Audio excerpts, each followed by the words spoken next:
días, caballeros, nos dedicamos bien.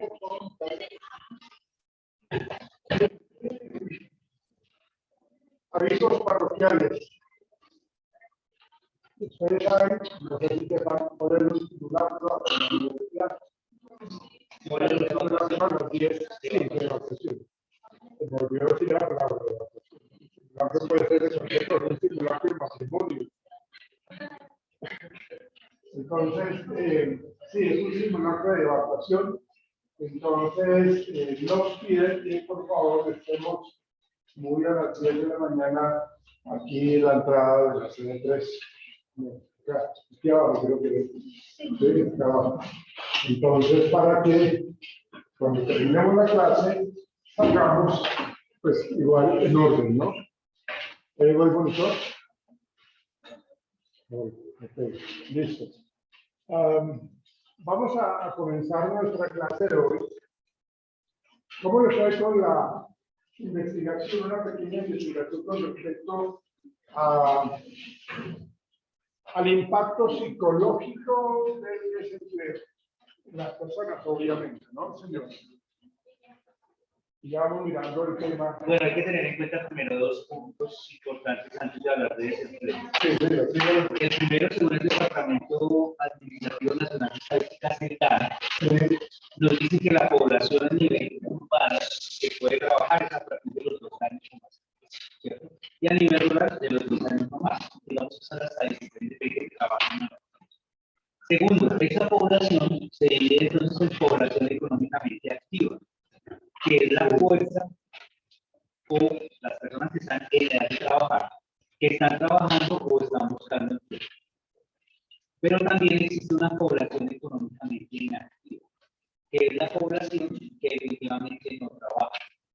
Y esta se divide en 3 partes. Primero, que no necesitan trabajar, que pueden ser personas que ya están pensionadas o personas que tienen suficiente capital como rentas, pueden ser negocios, apartamentos, otro tipo de renta directa que no necesitan trabajar. Entonces, segundo grupo, las personas discapacitadas.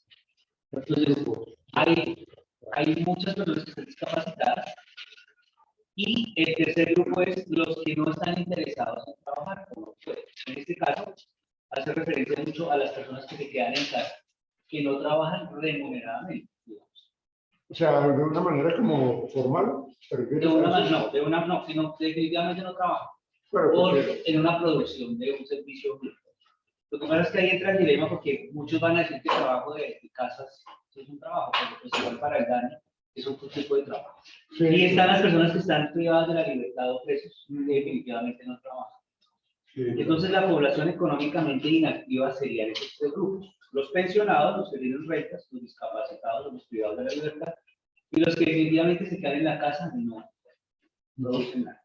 Ya, Entonces, teniendo en cuenta ese porcentaje, ahí sí podemos hablar de desempleo.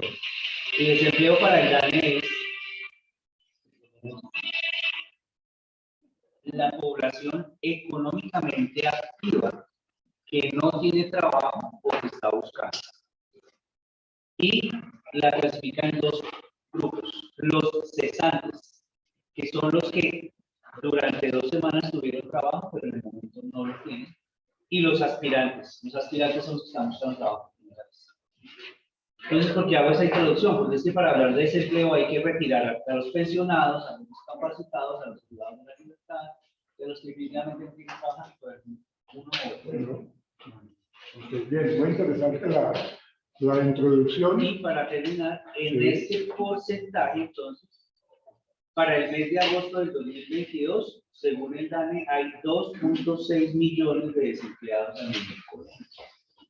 Pero hablando de la población económicamente activa, o sea, de la población que sí puede trabajar, que quiere trabajar, pero que no consigue. Que no consigue, ¿no? 2.600.000. Okay. ¿Listo? Sí, listo. Ok, gracias. Señor monitor. Para complementar lo que dice Alexander, yo me baso en Mari Diapola, una psicóloga social que nació en Viena. Sí. Y ella manifiesta 2 cosas importantes también, que son las funciones manifiestas y las funciones latentes del desempleado. La primera, la función manifiesta, sería el salario y condiciones de trabajo, que son las que más a menudo pues, justifican los sentimientos negativos de una persona que está sin empleo. Y las funciones latentes ya serían entonces como ejemplo, que el empleo impone una estructura del tiempo, o sea, la persona se siente empleada en algo para llevar su tiempo. Implica regularmente experiencias compartidas y contactos con la gente fuera del núcleo familiar. Esto lo vemos pues, porque somos seres sociales por naturaleza. Sí. Como tercera, vincula al individuo a metas y propósitos que rebasan la propia yo. Cuarta sería proporcionar un estatus social y clarifica la misma identidad personal. Y quinto, requiere una actividad habitual y cotidiana. Ya para terminar entonces, también se menciona, según la literatura, que hay una autoconciencia que llega a ser enfermiza, es decir, cuando tú llevas un estilo de vida, te quedas sin empleo y empiezas a mirar, digamos, factores, a revisar factores y dices, tomas más conciencia de ti mismo. Sí. La otra sería, pues, un aislamiento social que de pronto no puede aplicar para todas las personas, pero hay que tenerlo en cuenta. Y pues hay unas fases del paro laboral. También, pues, hay unas fases por las que atraviesa la persona que está desempleada. Sería eso básicamente. Bien, pues muchas gracias, muy interesante también. Gracias. Sí. Antonio Toro, médico psiquiatra, docente, jefe de posgrado de la Facultad de Medicina de la Universidad de Antioquia, señala que la importancia del trabajo va más allá de la parte económica, ya que en un espacio laboral se socializa, se es importante para otros, se es importante para sí mismo y se obtiene una remuneración. En digamos que las personas señala él que están sin trabajo, pueden presentar signos características que van, digamos, que a mediano plazo y se pueden convertir en trastornos de ansiedad y depresión si hay antecedentes o no hay algún acompañamiento. También menciona que pueden, digamos, de los síntomas pueden presentarse alteración de la autoestima, pérdida de la socialización, pensamientos negativos y catastróficos frente a proyectos de vida, alteraciones comportamentales, alteraciones del sueño y del apetito, fatiga y pérdida de motivación. Todo esto debido a presencia de digamos que lo que dice Erika es muy valioso en el aporte, porque si vemos las necesidades de Maslow, hay unas necesidades básicas que hay que alimentación, vestido, descanso o recreación. Y para eso se necesita un ingreso económico. Y para ese ingreso económico se necesita estar haciendo tres cosas: o produciendo, o distribuyendo, o consumiendo, que son como las tres grandes actividades económicas en que se puede enfocar, digamos, en la parte del empleo. Sí, ok. ¿Algún otro comentario? Pues yo siento que el impacto psicológico es como el efecto de un cúmulo de acciones dentro de una organización, en este caso estamos hablando de desempleo. Yo le he enfocado un poco que las personas tenemos como una visión de estilo, o sea, como un estilo de vida. Queremos cumplir como con un buen vivir. Entonces, hay que apuntar a ese tipo de estándares sociales, estamos relacionados con lo que se plantea en la sociedad sobre un estilo de vida bueno.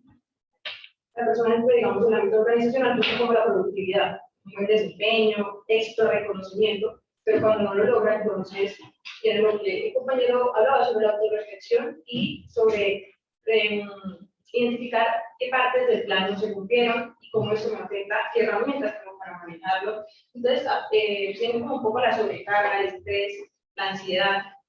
Yo te cuento no haber logrado lo que se aspiraba en ese plan laboral, entonces así, que para mí termina pues, afectando todas las áreas de la persona, ¿no? Su ambiente laboral, su ambiente personal y pues su calidad de vida, al final, su estado de salud. Sí. ¿Algún otro comentario? Sí, se ha hablado de fases y 4 fases. Es la de motivación, que es de 0 a 6 meses, después del empleo, la persona todavía tiene motivación para buscar un empleo, pues aunque se siente mal por haberlo perdido. La segunda fase es el estancamiento, que va de los 12 a los 18 meses. Y consta de que aparecen ya los primeros síntomas de manera leve, puesto que no puede encontrar. Luego a la desmotivación de 18 a 24 meses, ya que siente que ya no puede conseguir empleo y empieza a sentir fracaso, autoestima y ansiedad. Y por último, ya en esa necesidad totalmente que ya no capaz, donde dice que ya no ha conseguido un empleo. Sí, ok, bien. Ustedes han mencionado cosas muy importantes con respecto a las consecuencias de no estar trabajando en nosotros, las personas. Como decimos, el dinero se convierte en un mal necesario para poder subsistir, para poder cubrir cierto tipo de necesidades, para poder pagar deudas, para poder pasear, para poder comprarme el vestido, para poder alimentarme. Digamos que es un mal necesario, ¿sí? Entonces tenemos nosotros pues como esos dos mundos de las personas que están laboralmente activas, que están trabajando, y las personas que no lo están. Y como se hablaba José Alex, ¿no? De la autorreflexión. De hecho, cuando yo me siento ya que no estoy trabajando, definitivamente la vida misma me hace reflexionar. Claro, sí o sí tengo que como que reestructurar mi forma de vida, porque lo que yo tenía antes, como lo mencionaba, ahora no lo tengo. Y eso genera entonces un deterioro emocional y muchas otras cosas, ¿sí? Pero vamos a centrarnos en entender el por qué ese impacto psicológico. Ya sabemos de que hay problemas familiares, que hay problemas de pareja, que hay estados depresivos, que hay intentos de suicidio, que hay disminución en la libido sexual, malas relaciones con los hijos, ¿no?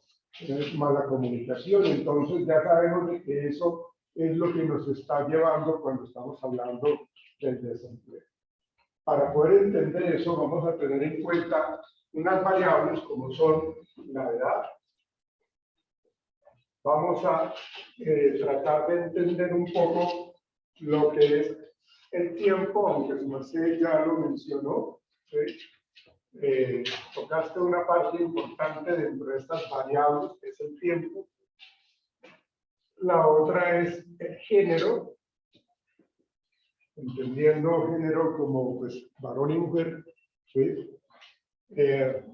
La otra tiene que ver con las actividades alternas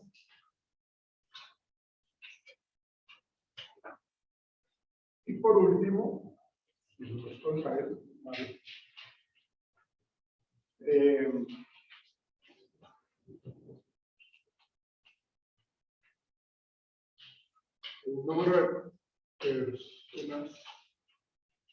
número de personas bajo mi cargo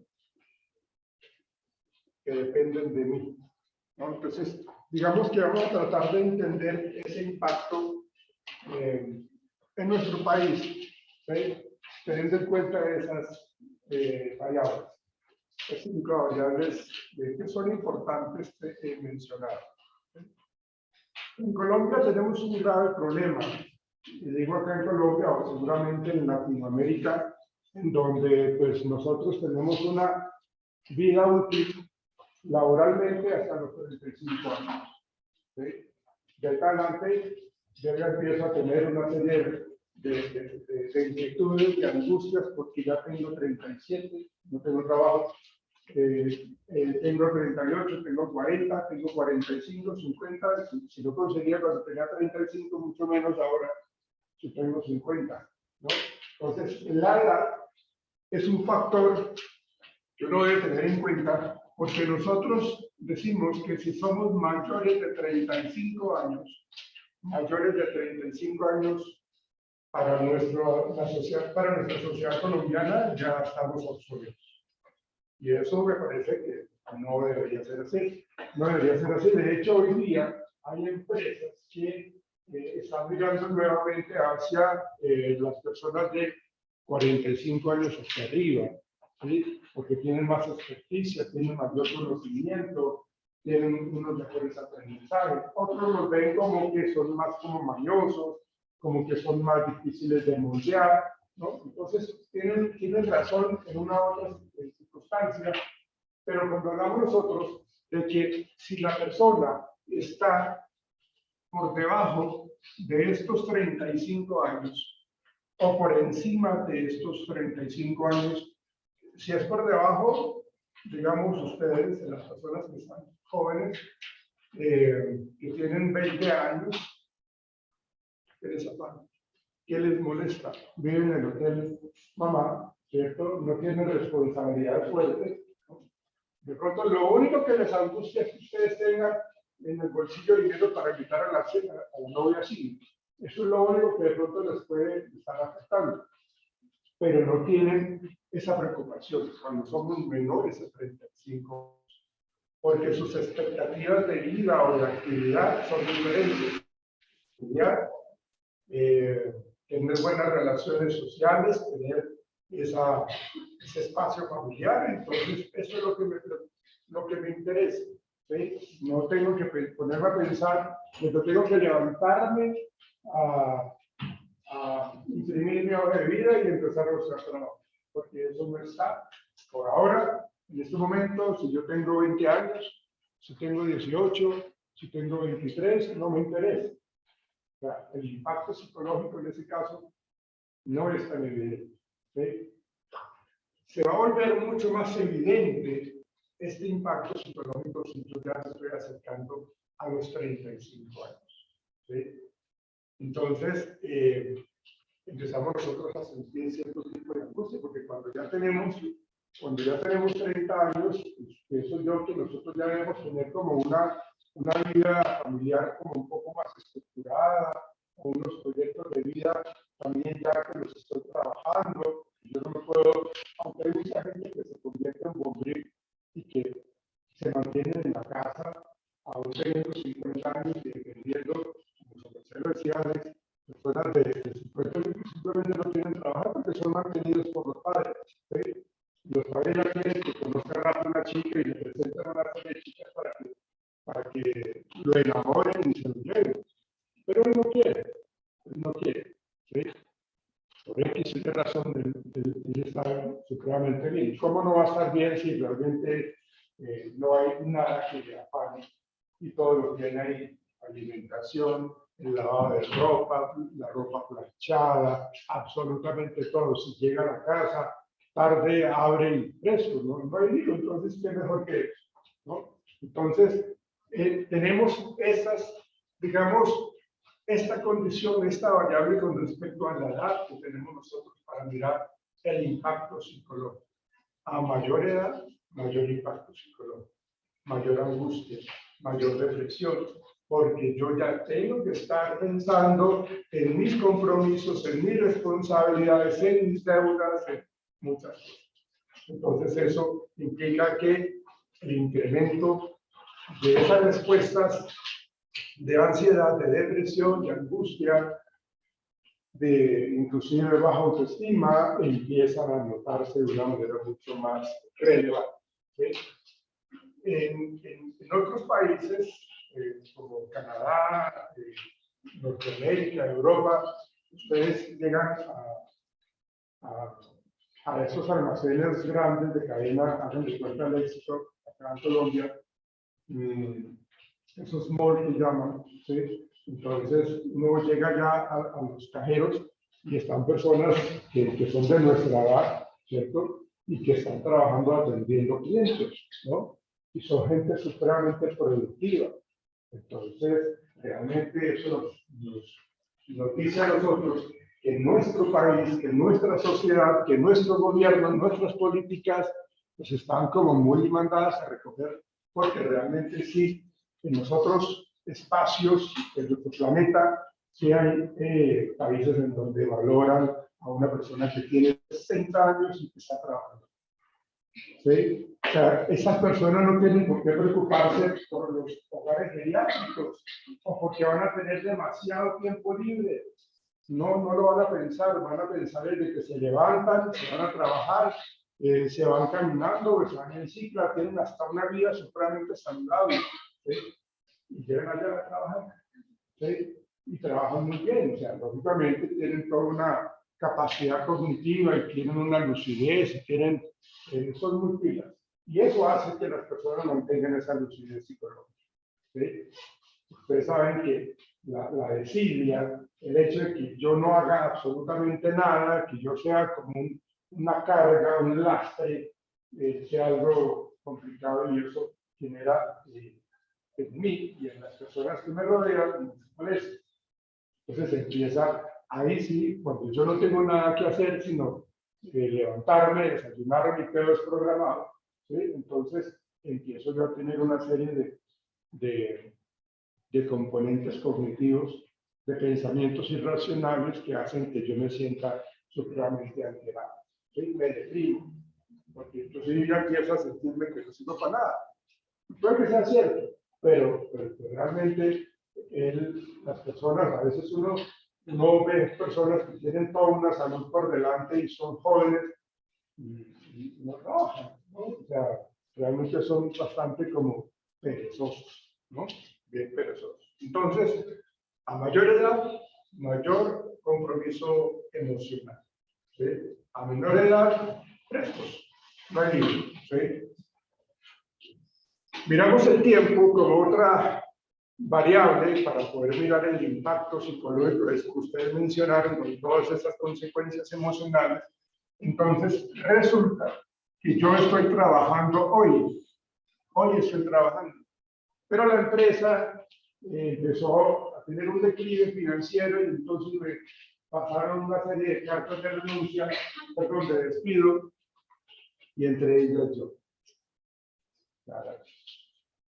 Me pasaron la carta del ácido, ¿no? ¿Saben cuál es la carta del ácido? Ha sido un placer tenerlo acá trabajando con nosotros. Y se la pasan a uno. ¿Sí? Esa es la carta del ácido. Entonces, lo que hacen es, bueno, me pagan mi liquidación, chévere. Entonces, hasta hoy trabajé. Hoy estamos a 4 de octubre, hoy trabajé. Y pasa exactamente lo que tu merced dice. ¿Cómo es tu nombre? Juan. Pasa exactamente eso. O sea, yo salgo del trabajo y me voy para la casa. Bueno, por donde quiera, pero pues, me voy, ¿sí? Del trabajo. Al día siguiente, entonces ya no tengo que madrugar. Entonces normalmente me levantaba a las 4:30, 5 de la mañana, ahora ya no. ¿Sí? Algo perecita, chévere. ¿Por qué? Porque uno lo percibe, ese retiro forzoso de mi trabajo, ¿sí? Lo percibo como vacaciones, fecha de 15 días, ¿no? Entonces, todo el mundo contento porque el papá o porque la pareja está en la casa, chéverísimo, ¿sí? El problema es cuando ya pasamos de esos 15 días. El problema es cuando ya pasamos un mes. Entonces, cuando acá hablamos nosotros del tiempo, los primeros 15 días no hay límite. ¿Sí? Estoy totalmente revitalizado, estoy totalmente contento, estoy disfrutando de mi familia, comparto con chévere, no hay lío, no tengo problema. Además de que tengo mis ahorros ahí en la billetera o en la cuenta, no tengo problema, tengo cómo responder. ¿Sí? Entonces no estoy pensando, para nada estoy pensando en qué va a pasar mañana, porque tengo 15 días así como de descanso, de vacaciones. Pero a medida que pasa el tiempo, en donde ya hablamos de que tenemos 45 días, o que tenemos 60 días, 2 meses, entonces yo digo, bueno, ya como que ya me hace quedarme en la casa. ¿Sí? Entonces ya, inclusive algunas relaciones familiares se empiezan a volverse un poco complicadas. ¿Sí? Ya mis hijos me dirán, ay Dios mío, ¿por qué no se irá a trabajar a mi papá? ¿Por qué no le saldrá un trabajo ya que nos tiene cardíacos?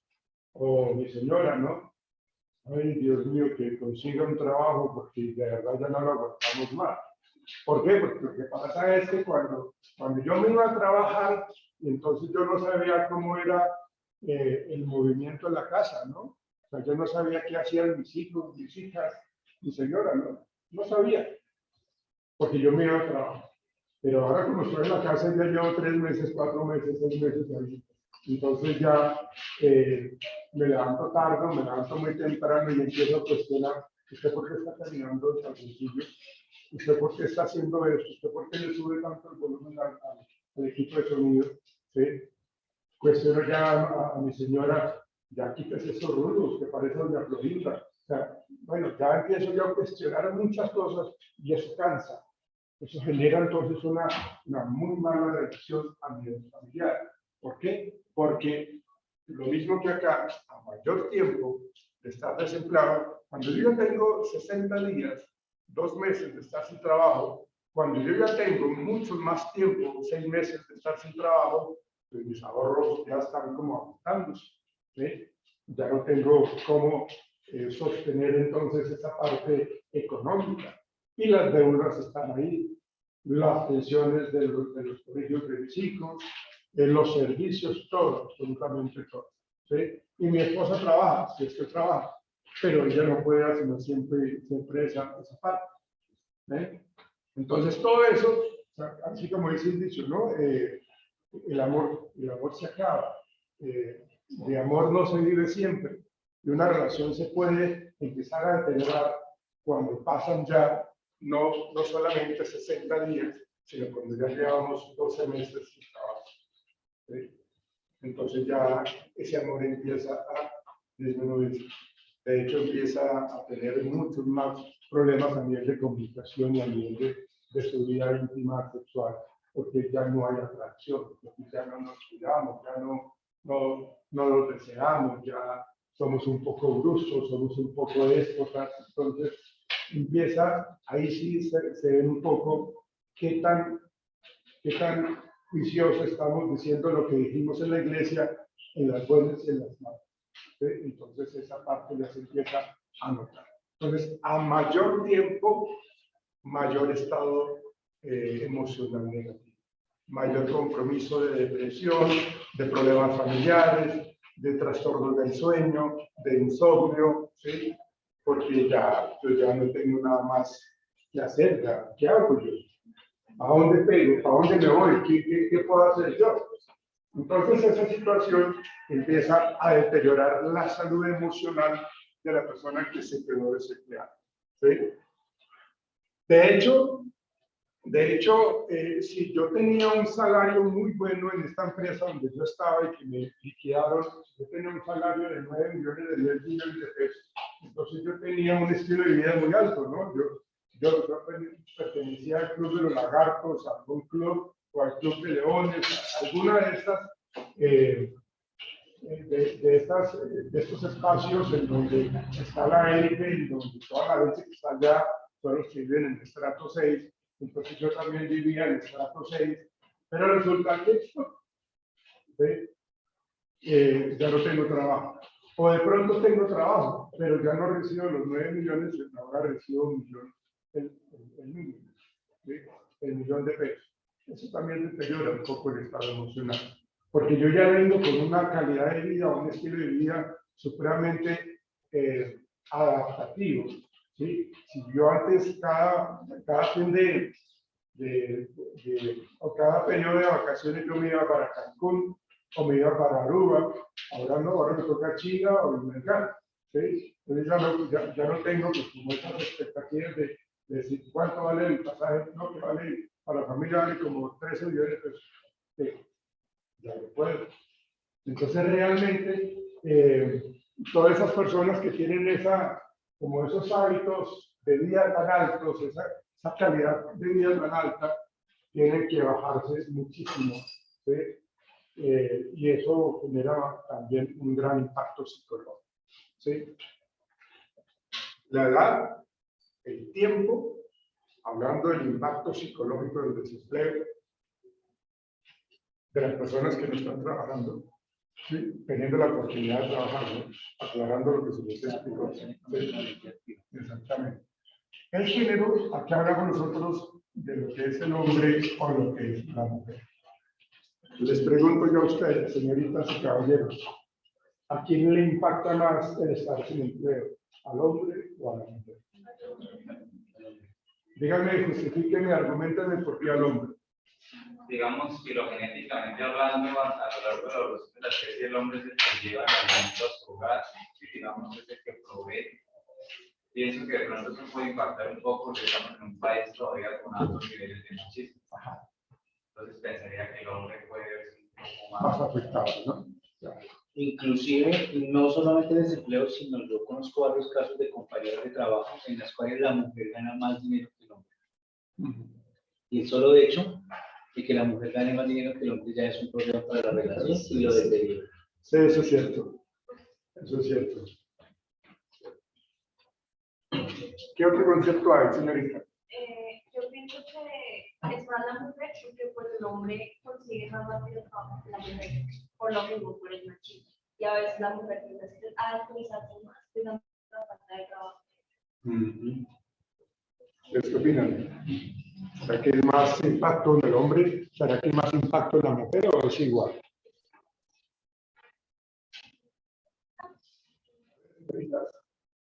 ¿Sin vergüenza? Díganme ustedes.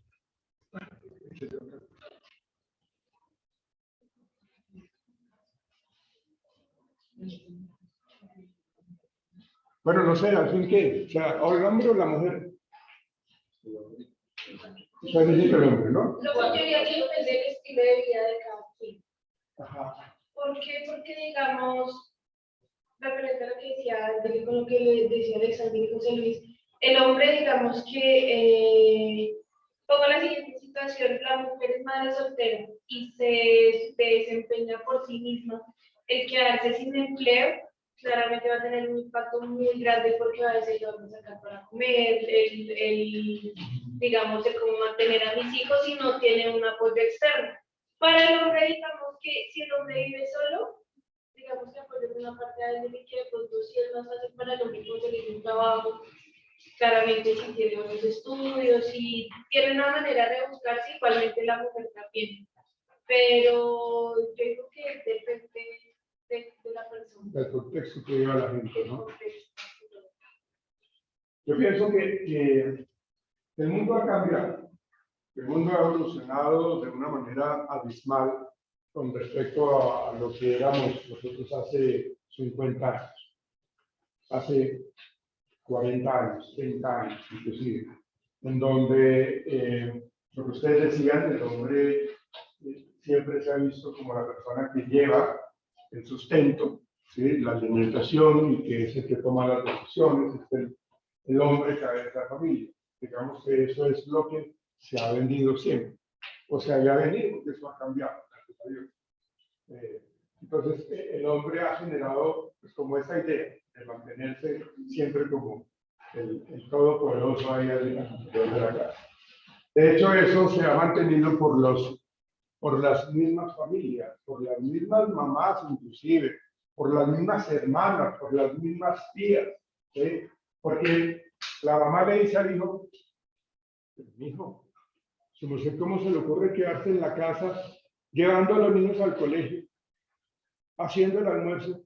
No, eso lo tiene que hacer su señora, no, que irán las amistades, usted ahí con el delantal y barriendo ahí delante, así, no, eso no lo haga, ¿no? ¿Por qué? Porque el hombre se supone que es el que tiene que estar a la cabeza de la familia, ¿sí? Y las mamás se han encargado de eso. Me dijo, esta mujer no le sirve, ¿sí? Usted tiene que tener, porque es una mujer, a las hermanas mismas, no solamente a la mamá, las tías, quien sea, pero son mujeres, se encargan de eso, de decirle, no, usted necesita una mujer más dócil, más complaciente, más sumisa, más dedicada al hogar. Eso ahorita es difícil de conseguir, porque las mujeres hoy día tienen muchísimo más voz y voto en el hogar, ¿sí? Siendo inclusive cabezas de familia, ¿sí? Que han tenido que generar una serie de cambios y de procesos de adaptación a un mundo supremamente hostil a veces y demandante en otras ocasiones, pero eso es lo que hace. De hecho, fíjense ustedes, cuando nosotros hablamos, no sé si de pronto me meto acá un poco en el número de personas que dependen de mí, pero las familias anteriormente eran numerosas, ¿sí? No sé cuántos hermanos tiene Alex. 3 hermanos, ¿no? ¿Alguien tiene más de 3 hermanos acá? Por favor, levante la mano. Ah, bueno, pues yo no sé, dentro o fuera de casa, no sé. Es que son como ¿Medio hermanos? hermanos, pero diferentes. Ah, ok, bueno. ¿Tú crees? ¿Cuántos? 5 hermanos. Ok. ¿Quién de los que estamos acá tienen, son hijos únicos? Hijos únicos. Ahí se levanta la mano más rápido. ¿Quiénes son la pareja? La pareja, ¿ves? Y 3, ¿sí? Ya empieza a disminuir.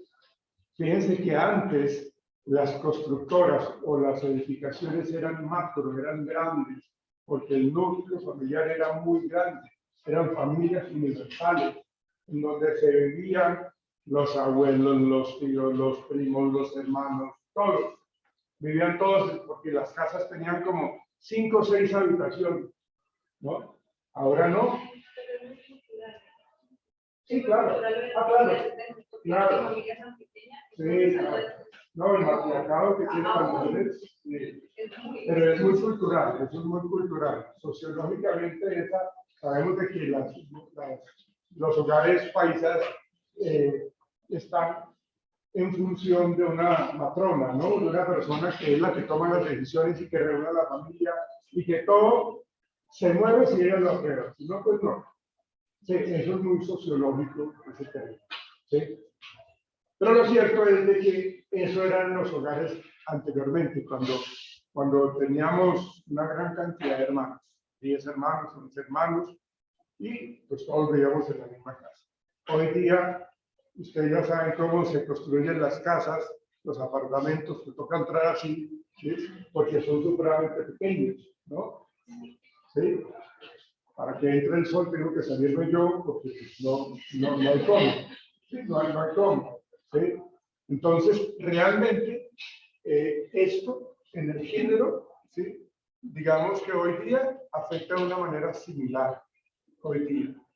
Pero culturalmente, el hombre de pronto se veía más afectado, por lo que inclusive su merced decía Alex, de cómo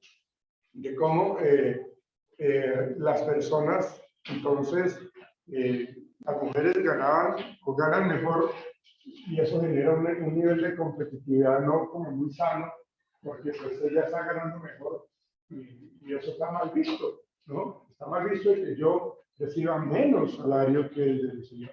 ¿Sí? Pero eso es lo que sucede y eso es lo que impacta fuertemente. ¿Sí? De hecho, fíjense cómo socialmente, cuando hablamos de un mundo machista, les pregunto yo a ustedes, cuando un niño está cumpliendo años, normalmente, ¿qué le regalamos? Juguetes, robots, ¿sí? O sea, le regalamos todo lo que el niño puede utilizar de puertas para afuera. O sea, es un mensaje bastante particular en donde lo que nosotros decimos es el hombre es de puertas para afuera. Sí, porque le regalamos que aviones, que cohetes, que robots, que carros, que balones, absolutamente. ¿Sí? Y a las niñas, ¿qué le regalamos? Que la escobita, que la planchita, que el bebé para le dé su teterito, su cocinita. ¿Sí?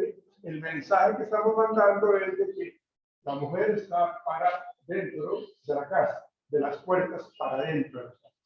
Y eso es lo que se ha vivido siempre, ¿no?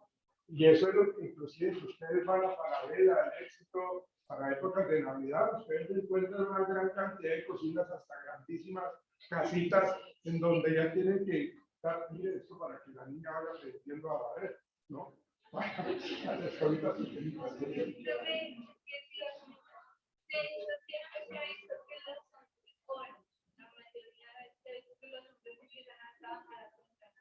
ejemplo, mi familia es grande. Mis abuelitos tuvieron 10 hijos y 5 mujeres, 5 hombres. Y los hombres empezaron a trabajar como a los 15 años. Y eran los que ayudaban a la casa. Y niña bonita, yo trabajaba en Eólica, pues era ahí en la cuidando a los niños. Sí. Entonces, es eso, como que los hombres no Sí. les dan más temprana edad, Sí, claro, por eso es impactante el hecho de que el hombre tenga digamos, ese impacto un poco más fuerte. Pero por eso les explicaba yo, les aclaraba que hoy día pues, las cosas han cambiado. ¿Sí? Ahorita las mujeres tienen mucho más poder, mucha más capacidad, son más osadas, son más atrevidas, en el buen sentido de la palabra, para asumir muchas cosas, ¿no? Que era lo que ustedes decían, ¿no? De que las mujeres de pronto tenían miedo y tenían una expectativa no como muy adecuada de que no van a ser capaces ¿sí? De salir a sacar adelante a sus chicos. De hecho, hoy día las constructoras pues, construyen, valga la redundancia, esos apartamentos en donde son 2 habitaciones para ella y para su hijo, sus 2 hijos máximos, ¿no? ¿Sí? Pero son madres solteras. Son madres solteras, de hecho, ellas se endeudan o sacan créditos para comprarse una lavadora y para comprarse un horno de microondas. Y se ponen a enseñarle al mayorcito, ¿sí? A que sepa cómo se prende la estufa o cómo se conecta el horno, o cómo debe guardar los alimentos en la nevera. Entonces, como que le genera una serie de responsabilidades a los pequeños porque ella tiene que irse a trabajar. Entonces, el niño llega, el mayorcito de pronto, porque bueno, que tiene 11 años, no tiene 7, 8 años. Entonces, le asumen o le chantan la responsabilidad del pequeñito al muchacho de 11, 12 años, ¿sí? Que asuman, ¿no? Entonces, se tiene que estar pendiente que las tareas, que una cosa, que la otra, ahí solitos, porque el papá no está, ¿sí? O si está el papá, pero la mamá no está, entonces se genera ese tipo de tareas en donde la mamá le enseña a los muchachos a que se puedan defender por sí solos. Que me parece genial, ¿sí? Me parece genial. Digamos, lo negativo que yo veo allí es que pues, los niños tienen que ser siempre niños, ¿no? Y dejarles o asumirles responsabilidades de cuidadores de sus hermanos pequeños, cuando yo en consultorio yo he tenido muchos casos en donde un niño de 12 años tiene que ver por el hermanito de 6 años, ¿no? Y de hecho ya me habla como si fuera una persona de 30 años, un adulto, ¿no? Y entonces digo, no, yo tengo que ubicarme con el que estoy hablando es con un niño de 12 años, ¿sí? Es un preadolescente, entonces, ¿qué es lo que está pasando?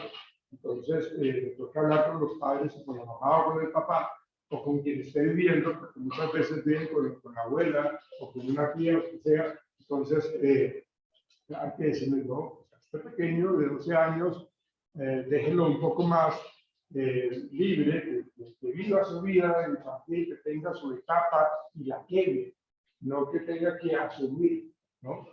Porque a veces uno tiene que pasar reportes al ISBF porque pues están niños haciendo cosas que no le corresponden.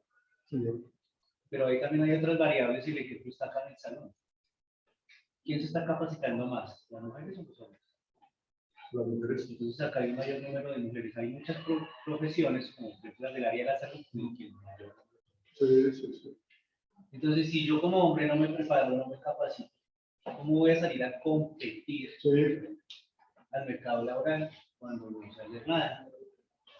Cuando no aprendo nada, cuando no produzco nada, y espero llegar, como yo le digo, al síndrome del gerente, que después les contaré por qué es el síndrome del gerente. Y entonces aspiro a conseguir un trabajo en el que me paguen un alto dinero, por hacer algo que no sé. Acá está el ejemplo. Entonces también hay que ver esas variables de que los hombres se capacitan menos, o se interesan menos en capacitarse. Otras, por ejemplo, profesiones en que las mujeres tienen una mayor aceptación o hay un mayor número. Y las estadísticas de muertes, se mueren más los hombres. Por accidentes, violentamente mueren más los hombres en Colombia, porque los hombres están en conflicto armado, están en grupos armados, hay mayor número de presos hombres en las cárceles. La enfermedad cardiovascular es el doble a partir de los 45 años. Digamos que las estadísticas están ahí. También hay más hombres discapacitados por accidentes laborales que mujeres. Y también, por ejemplo, en la producción. Si yo tengo una empresa de producción, prefiero contratar mujeres que no hombres para la producción. Bueno, sí, eso tiene mayor o mejor Mientras que movilidad. para la distribución, yo sí prefiero contratar un hombre que no contratar una mujer a distribuir. Entonces también hay que ver esas variables. Ok. De hecho, las mujeres pues tienen esa gran capacidad de hacer varias cosas a la vez, ¿no? O sea, son muy hábiles en muchas cosas. Yo admiro a las mujeres en donde tienen un niño de 5 años, tienen uno de 3 años, tienen otro en brazos, están en embarazo, ¿cierto? Y cargan su... ¿Cómo se llama cuando cargan pañales y todo eso? La pañalera, ¿sí?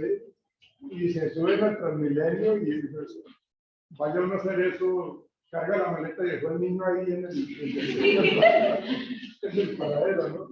Pero lógicamente no es que tenga que ser así, o sea, no siempre debe ser así, ¿sí? No es que, lo que pasa es que culturalmente las mujeres, digamos, son más dadas a ese tipo de cosas en donde tienen que asumir todo ese tipo de responsabilidades y el hombre pues está encargado o está encargado de otros asuntos, ¿sí?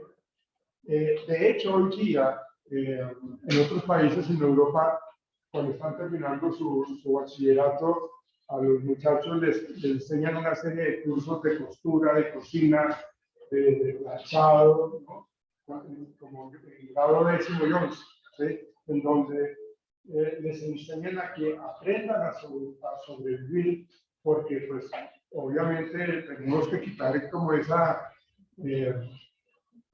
idea de que la mujer siempre está para eso, ¿no? La idea es de que se tenga pues, la misma capacidad tanto el hombre como la mujer para asumir ese tipo de responsabilidades del hogar. Hoy día nosotros, si hablamos de lo que se estaba diciendo, lo que pasa es que en psicología, yo siempre, de hecho cuando yo estaba estudiando en la Conrad, el grupo era como de 50 mujeres y solamente estábamos 3 hombres, ¿sí? Por lo general es así. Y laboralmente también, cuando yo estuve trabajando en la piloto, cuando estuve trabajando en el poste, uno estaba rodeado de mujeres, ¿sí? Pero curiosamente entre las mujeres se da muy duro, ¿sí? El nivel de egoísmo y de envidia es impresionante, ¿sí? Que porque llegaste con un corte de cabello diferente, que porque esos zapatos que no, o que porque no vi mucho tiempo por donde vas, ¿sí? O sea, son muy al detalle y actúan de una manera bastante particular en ese tipo de comportamiento, ¿sí? Pero, pues, es mucho más claro que si yo no consigo un trabajo, si no me estoy capacitando. De hecho, en este tema del tiempo, se me olvidó comentarles que cuando yo dejo de trabajar, digamos, cuando yo estoy trabajando, de pronto la empresa a mí me paga algunos cursos de actualización, de capacitación, o de pronto yo los puedo asumir porque tengo cómo pagar. Entonces, tengo el dinero y de pronto pido un tiempo para que me den entonces esa capacitación. Entonces lo puedo hacer. Pero cuando yo ya estoy cesante, no estoy trabajando y cuando ya llevo mucho tiempo, entonces todo el conocimiento ya para mí está desactualizado, ¿sí? Sobre todo en carreras como sistema y otras profesiones en donde uno tiene que estarse actualizando permanentemente. Entonces, el problema que tenemos con el tiempo es precisamente eso, que yo, si no me actualizo, empiezo a quedar rezagado. Entonces ya mi hoja de vida, en comparación con las otras personas, tiene mucha más información de mis habilidades duras, ¿sí?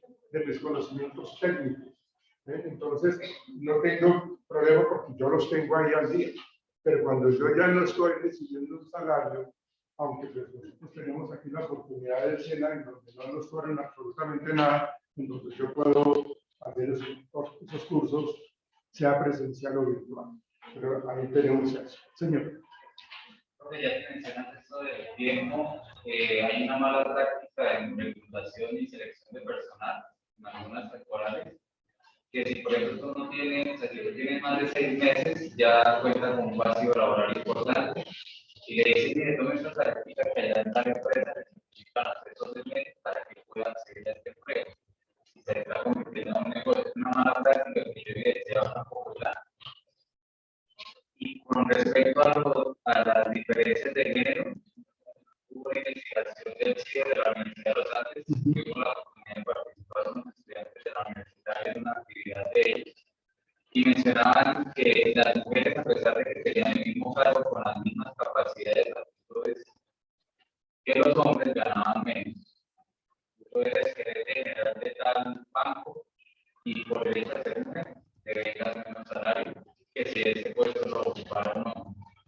Adicional a eso, tienen labores domésticas, el triple de labores domésticas que el hombre, a pesar de que cumplen su horario normal en el trabajo, es decir, trabajan 8, 10, 12 horas, pero en la casa trabajan 5 más.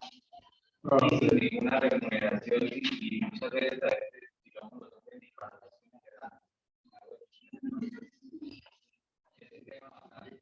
y hacen trabajo en casa y adicional a eso, saben trabajar para Como se está mencionando, tiene que ver con eso. Tiene que ver con eso, actividades alternas. ¿Sí?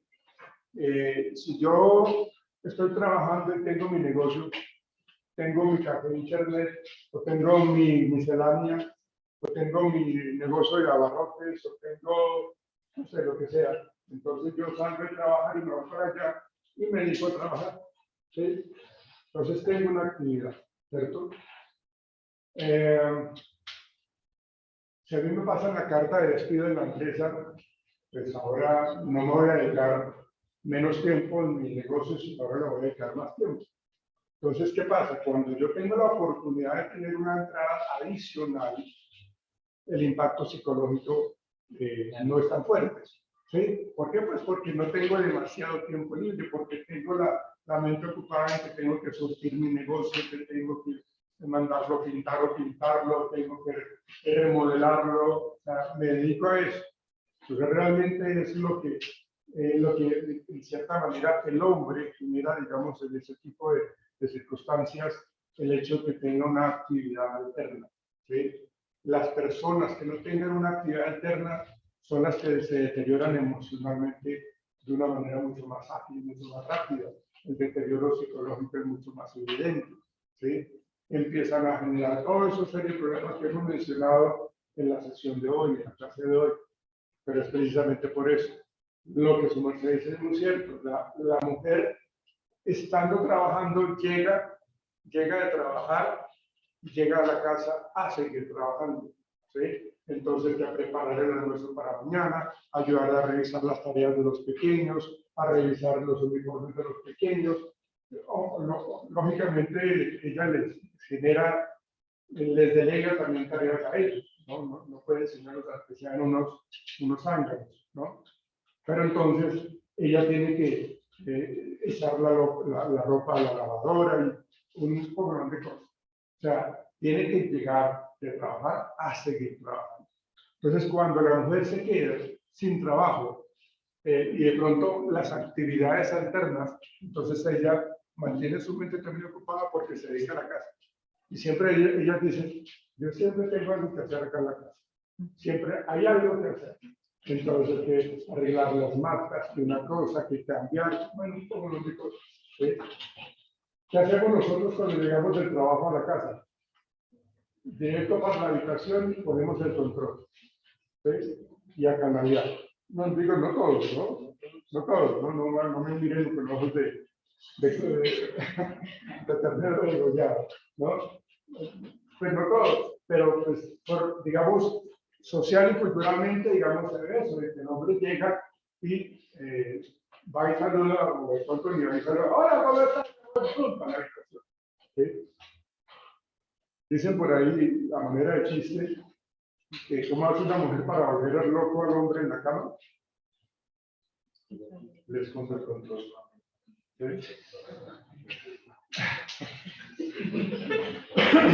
escondan el control. Entonces, es precisamente por eso, porque la mujer llega y se ocupa de otras cosas, de otras actividades, ¿sí? Que tiene que hacer en la casa. Nosotros, los hombres, bueno, no todos, vuelvo y digo, y hoy día las cosas, por ejemplo, a mí me gusta mucho meterme a la cocina, no a pelar las ollas, sino a cocinar. De hecho, creo yo que uno de hombres también cocina muy rico, ¿sí? Pues eso me dicen. Entonces, la idea es que uno se meta a la cocina y bueno, hagamos platos que sean sencillos o complejos, pero que uno, de hecho, uno lo disfruta. ¿Sabes? Yo le digo a mi señora, no, venga, déjenme acá solito, yo hago las cosas solo, ¿sí? Y se trabaja así juiciosamente en la casa.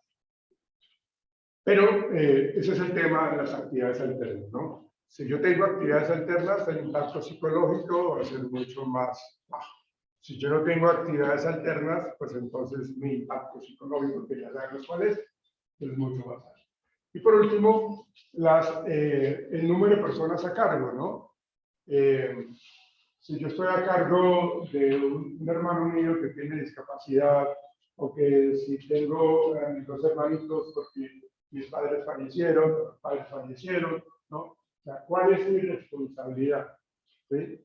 ¿Cómo inclusive a partir de un accidente, un evento traumático, yo tuve que empezar a asumir responsabilidad? ¿Sí?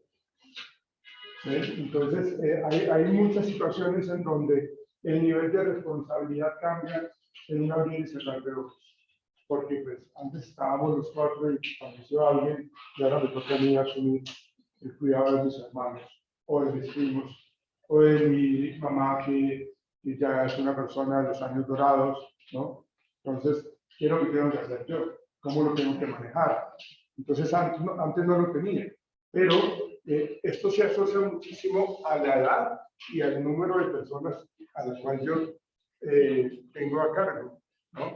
Y era lo que yo les decía ahorita, si una persona de 12 años le chantamos el cuidado de los hermanos menores, pues no está bien, pero si toca hacerlo, hay que hacerlo, ¿sí? Porque todo el mundo tenemos que apoyarnos. Aquí es trabajar en equipo, trabajar en familia para hacer las cosas de una manera adecuada. ¿Sí? Entonces, depende mucho de la edad que yo tengo, depende mucho de la responsabilidad de esas personas que no les interesa. Hay personas que simplemente, yo he tenido casos en el consultorio en donde tienen los papás cierto tipo de dificultades cognitivas o de movilidad, y solamente es la persona que se encarga del cuidado de ellos. Es como el síndrome del cuidador, ¿no? Que están todos los días, inclusive perdieron su vida personal, su vida social, su vida laboral, su vida sexual, porque se dedicaron a cuidar a la mamá o al papá o al hermano que tienen cierto tipo de condición. Cuando yo hablo, bueno, ¿cuál es tu red de apoyo? ¿Con quién vives tú? No, yo tengo 4 o 5 hermanos más. Bueno, ¿dónde están tus 5 hermanos? ¿Por qué no te están colaborando en que se apersonen también? Tú puedes tener a tu mamá, de hecho esto es buenísimo para ella porque puede hasta pasear, entonces tenga 2 meses en tu apartamento, luego que la coja tu hermano que vive en Santa Marta y se la lleva 2 meses para allá. Ayúdense, pero los hermanos no lo hacen, ¿no? Son supremamente relajados, fresquísimos y no les importa nada. Entonces, la persona que vive ese síndrome del cuidador anda en unos niveles de estrés bastante elevados. Toca hacer una reunión familiar, inclusive hacer visita de trabajo social para que se mire de qué manera esa persona se le tiene que ayudar. Porque hay leyes que implican y que obligan a que las personas realmente que tienen mejores condiciones cuiden a sus familiares. ¿Sí? Si yo tengo una condición de salud bastante deteriorada y tengo que cuidar a un hermano o una hermana, entonces también es familiar. Si yo estoy solo con ella o con él, pues vale, venga, pero si yo tengo más familia, pero si mi familia es distante a mí y no me ayudan, pues que nada. ¿Sí? pues esto no se debería llegar a los estrados judiciales, sino que se debería conciliar de una manera mucho más adecuada. Pero si no, hay que hacerlo para generar de pronto ese acompañamiento. Bien, entonces fíjense que para poder entender un poco ese impacto psicológico que ustedes comenzaron a hablar, que era la tarea, precisamente teníamos que evaluar bajo estas variables en ese estudio del impacto del desempleo, el impacto psicológico, lo que decíamos, lo que usted decía, Alex, de que para tratar de satisfacer todas esas necesidades a nivel de lo fisiológico, a nivel de la realización, a nivel de la afectividad, a nivel del logro, pues ahí es lo que tenemos que hacer. Pero muchas veces no lo podemos hacer porque se presentan estos factores de una manera mucho más fuerte y que nos altera. ¿Por qué yo hago esta introducción? Porque precisamente cuando nosotros hablamos del comportamiento humano, si nosotros lo colocamos en un contexto laboral, se supone que las organizaciones uno tiene que tener esos espacios laborales precisamente para que tengamos la oportunidad de satisfacer esas necesidades básicas, ¿sí? Esas necesidades primarias, esas necesidades secundarias. Entonces, nosotros estamos llenos de comportamientos, estamos llenos de conductas, de actitudes, y muchas veces el contexto organizacional nos bloquea esos comportamientos, nos limita. Entonces, si nosotros miramos en esa diapositiva, cuando hablamos nosotros del comportamiento organizacional, ustedes no se imaginan cómo era antes. O sea, el ser humano, el trabajador era visto como un esclavo al 100%. O sea, no tenían absolutamente nada de consideración los jefes, los dueños de las empresas, simplemente era trabajo. No, porque es que estoy agotado, no me interesa, trabajo. Y la gente se desmayaba. En toda esta época de la Primera y la Segunda Guerra Mundial, de la hambruna, de todos esos espacios históricos de nuestra vida humana, de nuestra sociedad humana, es tanto el deterioro psicológico, el deterioro emocional, las rupturas sociales a nivel organizacional, en donde pues, no había trabajo para absolutamente nada. O sea, las empresas estaban tan mal económicamente que se cerraron, tenían que cerrarlas y mucha gente quedó sin trabajo, ¿sí? Entonces realmente todas esas situaciones llevó a que las personas tuvieran que robar, que hacer las cosas de una manera incorrecta, ¿cierto? De hecho, en esta situación del tiempo, aquí también cuando yo estoy acostumbrado a ganarme la vida de una manera muy fácil, muy facilista, y no muy honestamente, pues eso, o sea, dicen por ahí que el fin justifica los medios, ¿no? Y la gente dice, es que yo tengo que llevar alimentos a mis hijos, y eso es cierto, ¿sí? Pero en vez de ponerme yo a hacerle daño a las demás personas, cuando lo roban a uno, cuando toda esta gente que son bastante malandrines, entonces realmente, en vez de ponerse a hacer daño, ¿por qué con toda esa juventud y con toda esa vitalidad que tienen, por qué no se ponen a trabajar de una manera honesta, transparente, que tengan que trasnocharse y trabajar fuertemente para conseguir un sustento para la familia? Pero como se acostumbran a que todo tiene que ser facilista, y es mejor que yo me pare aquí en la esquina y robe a 3, 4 personas y ya tengo no sé cuánto dinero. O sea, claro, es mucho más rentable, ¿no? Mucho más rápido, pero no estamos haciendo las cosas bien, ¿sí? En cambio, nosotros sí esperamos que nos lleguen nuestros salarios, nuestros sueldos, estamos trabajando los 30 días y llegamos al periodo en donde van a pagar y ya compramos lo que tengamos que comprar, ¿sí? Entonces, realmente, en todas estas variables pues, se ve involucrado todo este tema del comportamiento organizacional, ¿no? Entonces, tenemos que era lo que estábamos hablando ahorita, entender y comprender cómo llegó la administración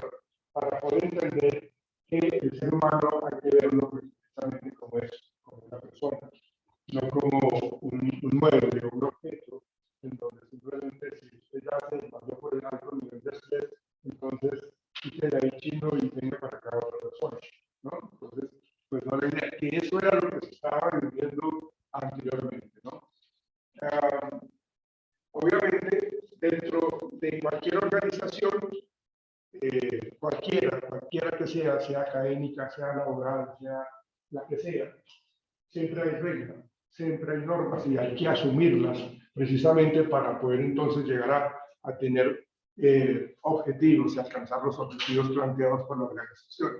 Imagínense ustedes un comportamiento organizacional totalmente desfasado, totalmente sin reglas, sin normas. ¿A dónde llegamos? A ningún lado. ¿Sí?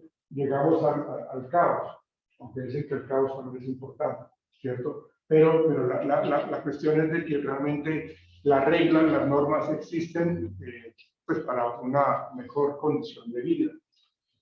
Si nosotros nomás así, en nuestra sociedad, en donde no respetamos las señales de tránsito, en donde no tenemos respeto por los ancianos, en donde no respetamos a las mujeres, no respetamos a los niños, y supuestamente están los derechos humanos, supuestamente están establecidas las reglas y las normas, ¿sí? Entonces, realmente tiene que basarse en eso. También entender por qué los colaboradores, nosotros, los trabajadores, ejecutamos tareas estandarizadas y repetitivas, pues porque pues en cierta manera eso es lo que se venía haciendo, ¿no? La época industrial, en donde todo era prácticamente industrializado y totalmente mecánico para generar la productividad, porque para eso era el ser humano, para generar productividad, y era supremamente mecánica la situación que teníamos nosotros aquí. ¿Sí? Obviamente eso ha evolucionado, ¿no? Bueno. Entonces, acá nosotros empezamos en la salud de las naciones, con este señor Adam Smith, que él plantea, que es algo muy interesante como economista, en donde él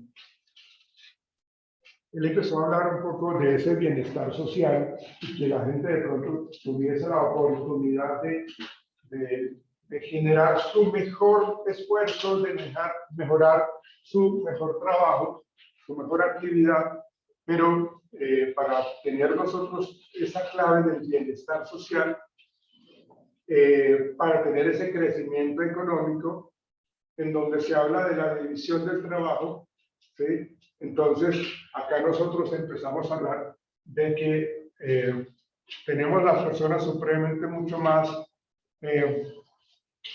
más hábiles, con más, se me olvidó la palabra,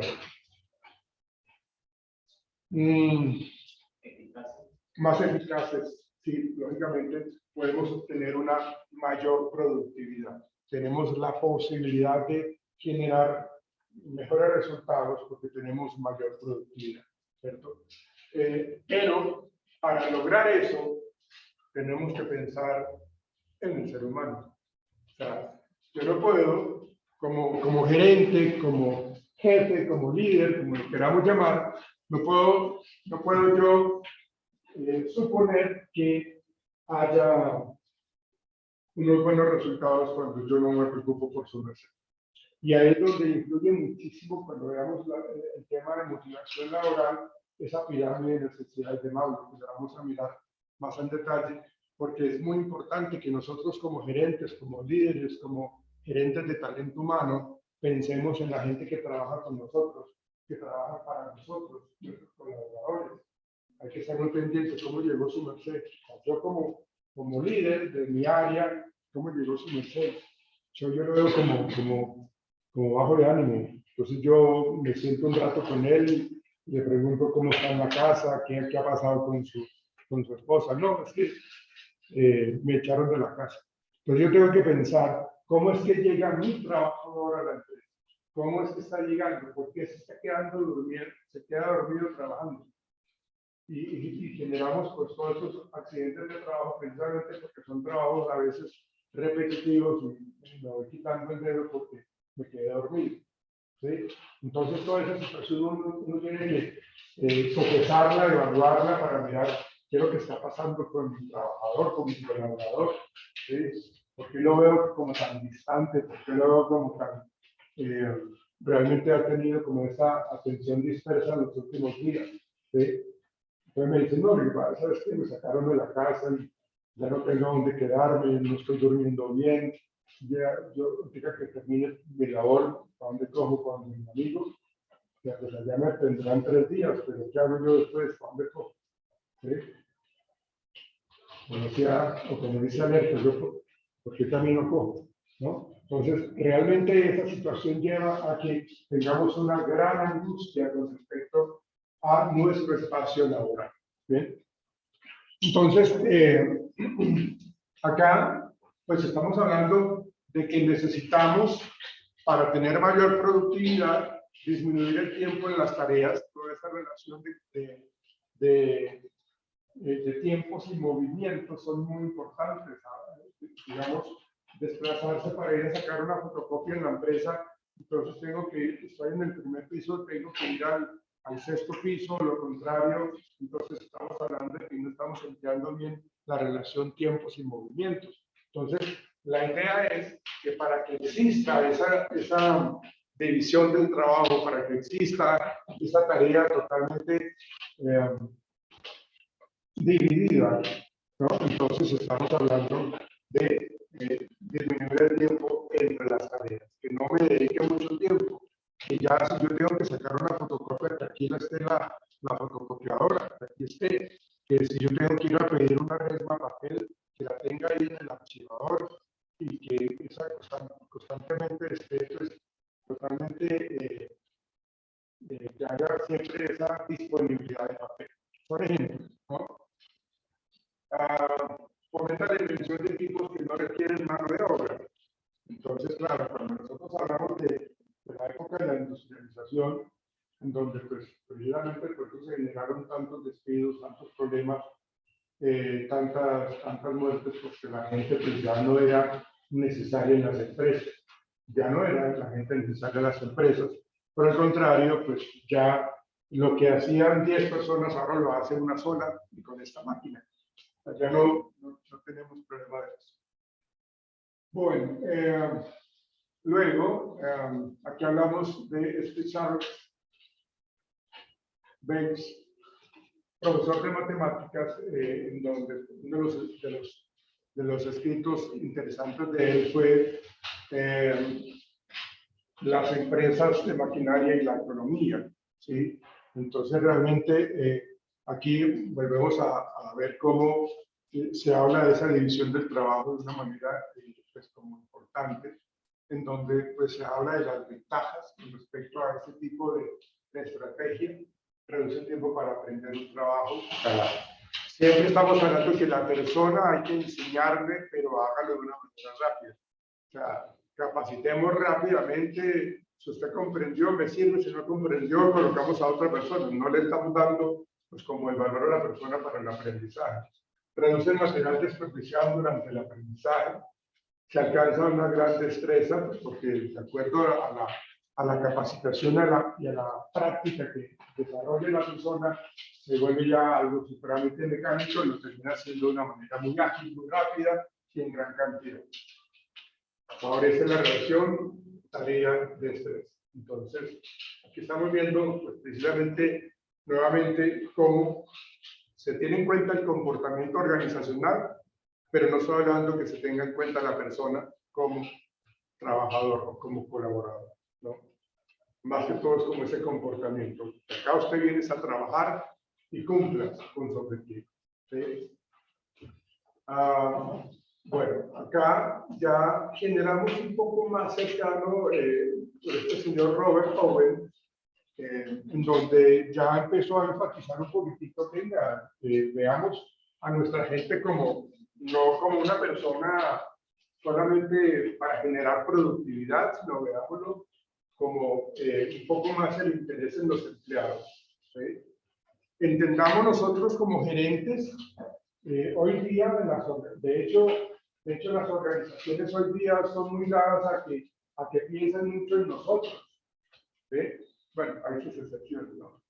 Pero hay empresas que realmente se preocupan y dentro de su clima laboral, su ambiente laboral, qué bueno es tener o estar trabajando en una empresa en donde yo me sienta feliz, en donde yo diga, me voy a trabajar, siendo un lunes, qué chévere. ¿Sí? Y cuando yo llego los viernes, diga, qué pesar que hoy sea viernes. ¿Sí?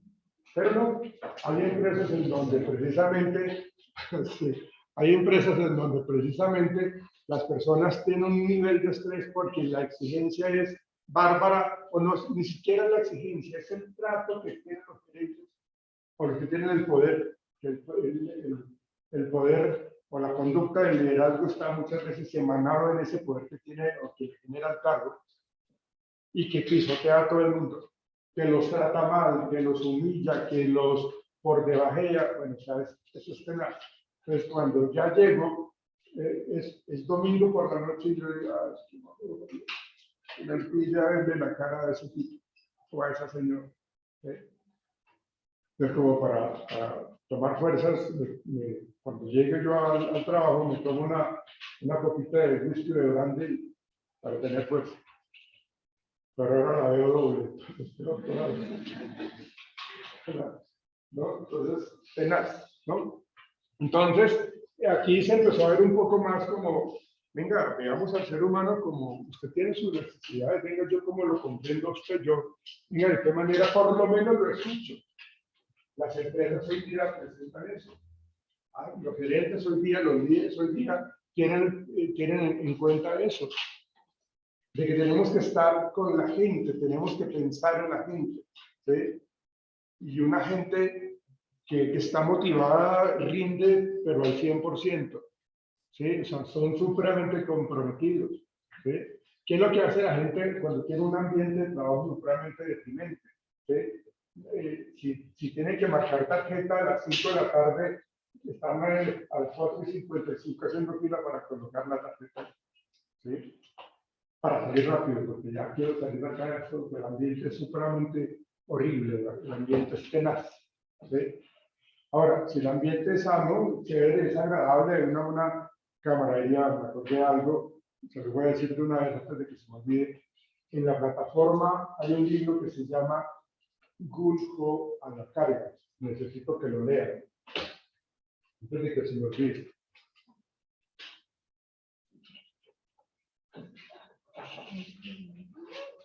Gulfo a la carga.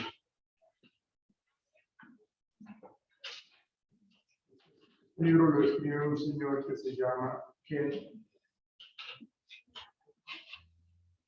Escribe Blanchard, se pronuncia Blanca.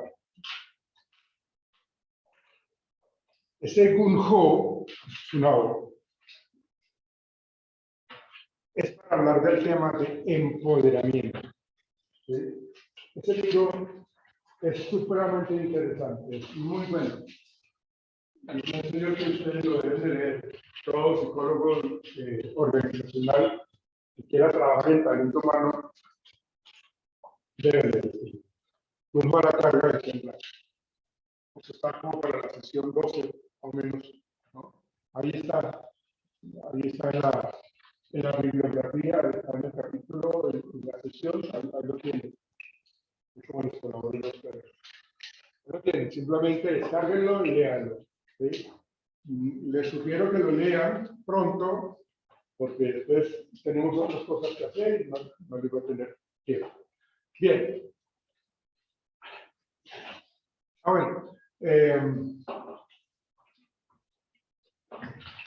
Entonces dice que ya las empresas tienen esa visión, una visión mucho más dada a una comunidad, a una sociedad, porque las empresas, cuando nosotros hablamos de responsabilidad social empresarial, las empresas tienen que ser conscientes de que hacen parte de una cultura, que hacen parte de una sociedad, que hacen parte de un ambiente.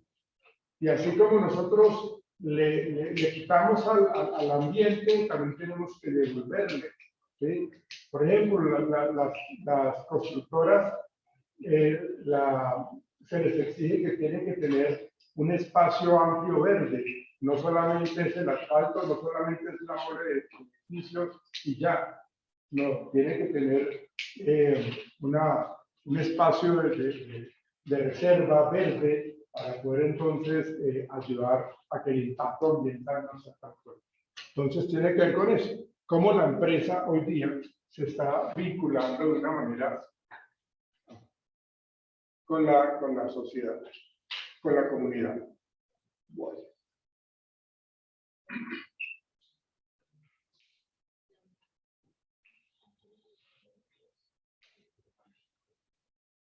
Bueno,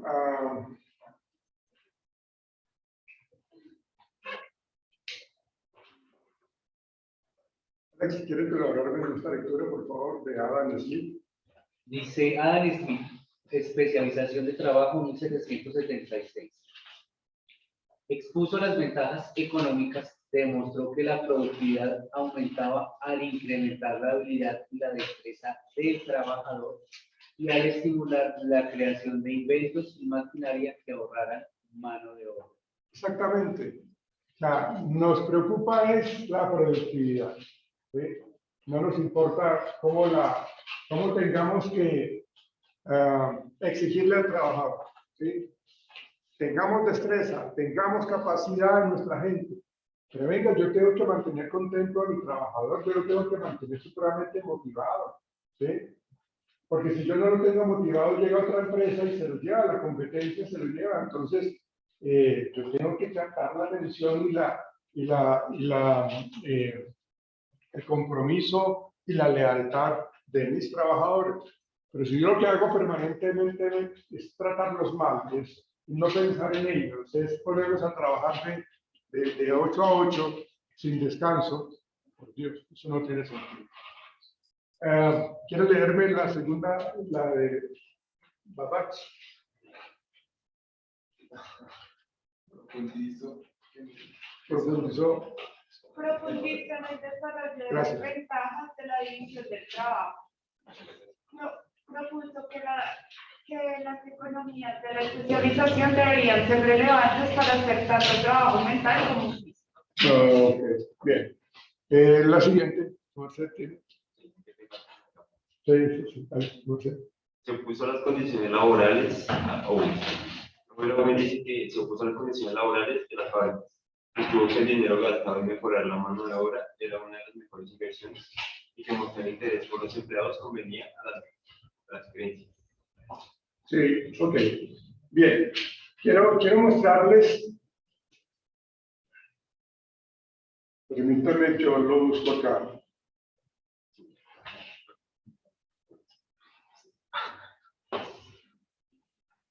Tiempos modernos.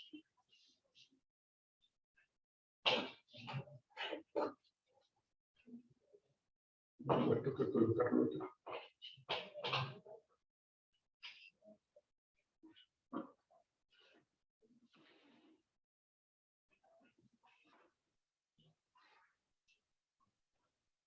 Veamos esto. Tiempos modernos.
Buenos días, amigos. Este disco es una grabación de la compañía de transcripción de servicios de ventas y asociados.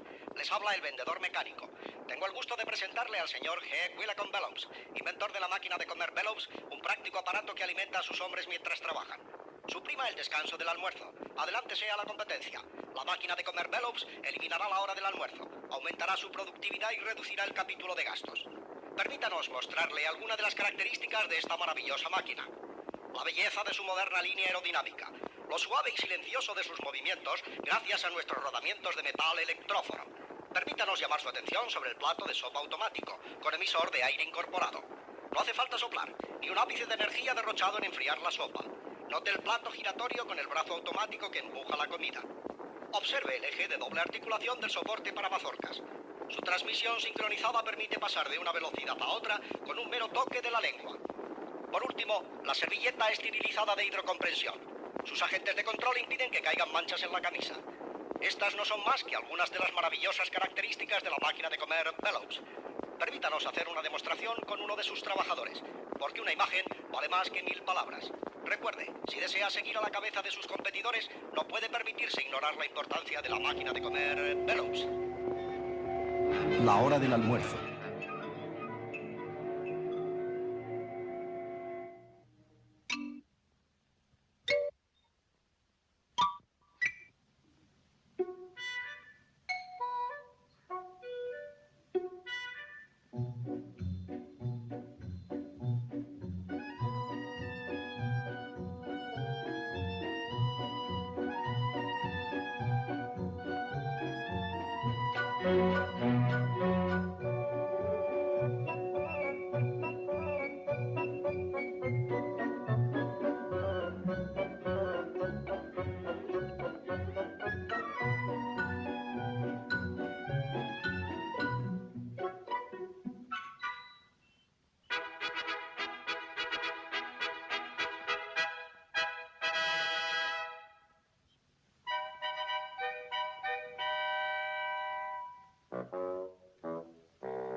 Empezaremos otra vez con la sopa. Bueno, muchachos. Creo que yo quiero que hagan ustedes con lo que tenemos ahí en la sesión 2, creo que es. teniendo en cuenta lo que estábamos explicando de la historia del comportamiento organizacional y esta película, quiero que tengan esa lectura. Aquí hay un libro de, no les digo cuál es, porque vamos a hacer un ensayo relacionando pues, precisamente esta película que acabamos de compartir.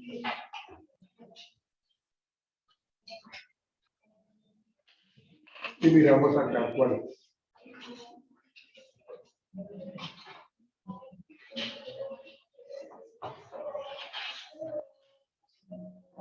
Bueno.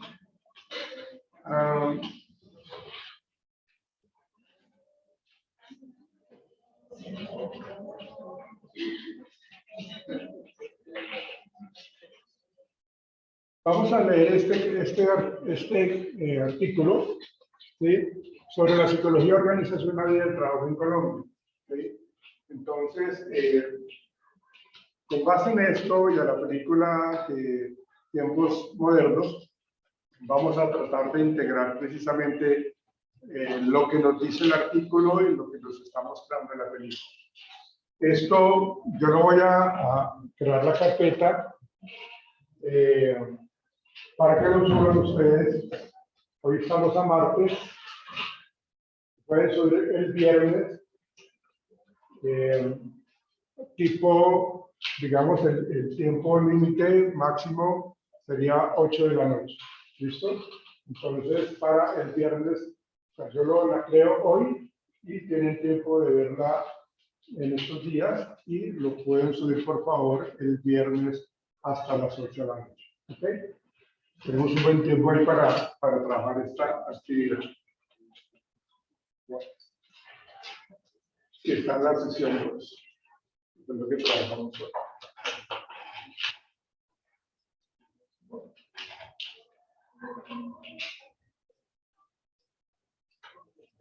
Bueno, entonces, muchachos, no sé si tienen alguna inquietud, alguna pregunta con respecto al tema de hoy. Bueno, aquí está Miguel Ángel Benavides. No, este no es el grupo, ¿no? Jessica Alexandra Clavijo. Camila Aldana. Yo pongo más rápidamente.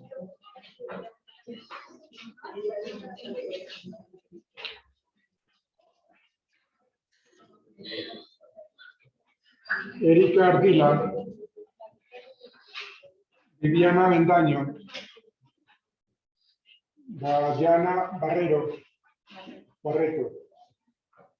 Jennifer Bejarano,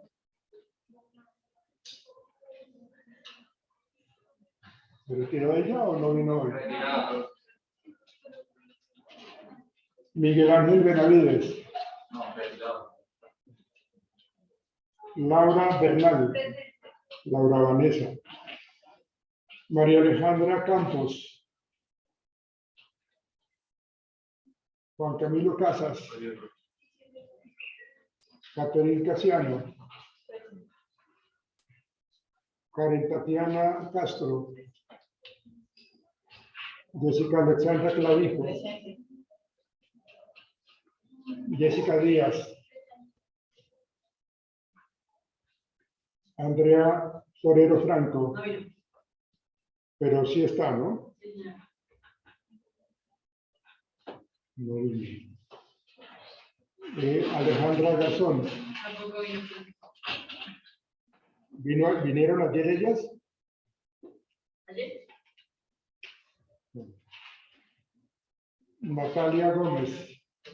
¿Tú? Natalia. Perdón.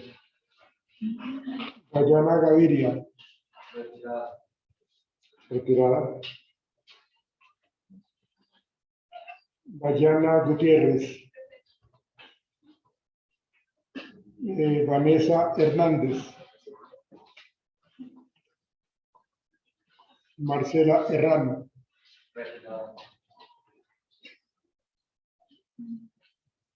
Laura Sofía Jurado.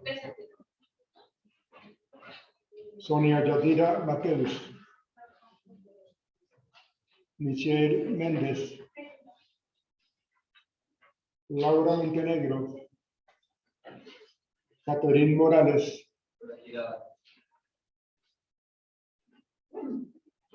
Janine Morcillo, Lina Narváez, Tiffany Piedradita,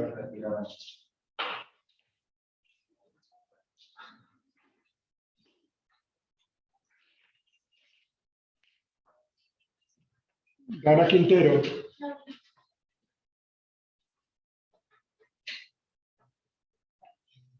Lizeth Quirola,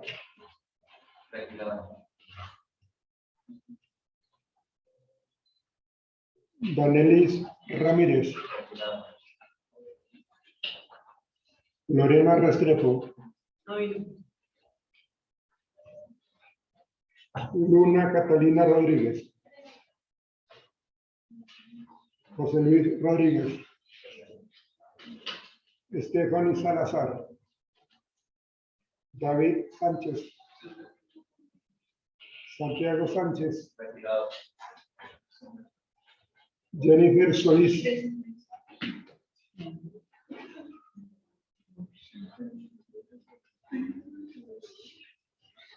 Natalia Tocasuche,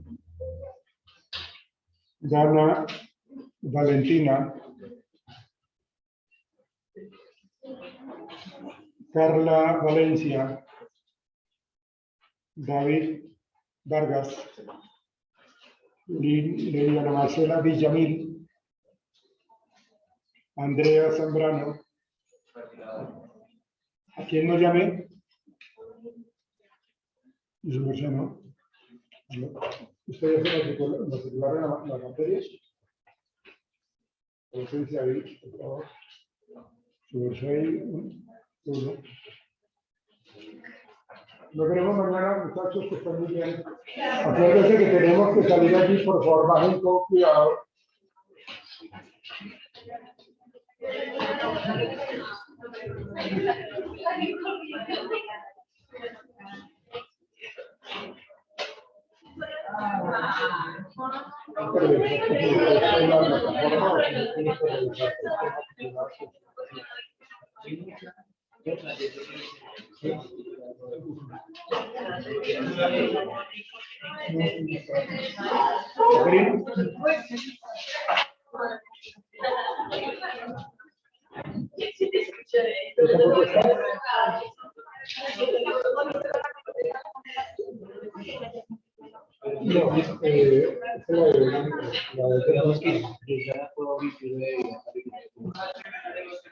Voy a revisar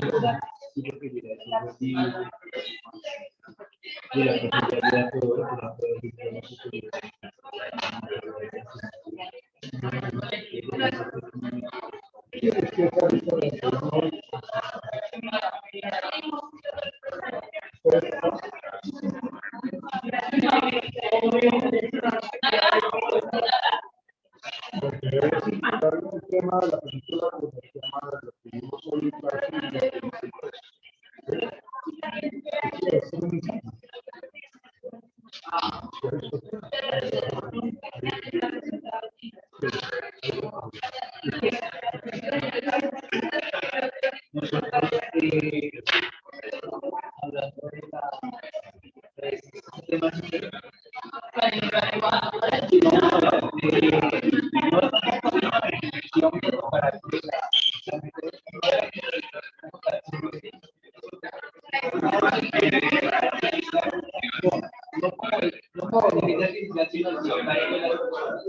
No vamos a mencionar la verdad. Digamos que hay otros temas que tenemos que abordar, y el tema, digamos, de la industrialización y todas las revoluciones que se han tenido, no lo estamos mirando un poco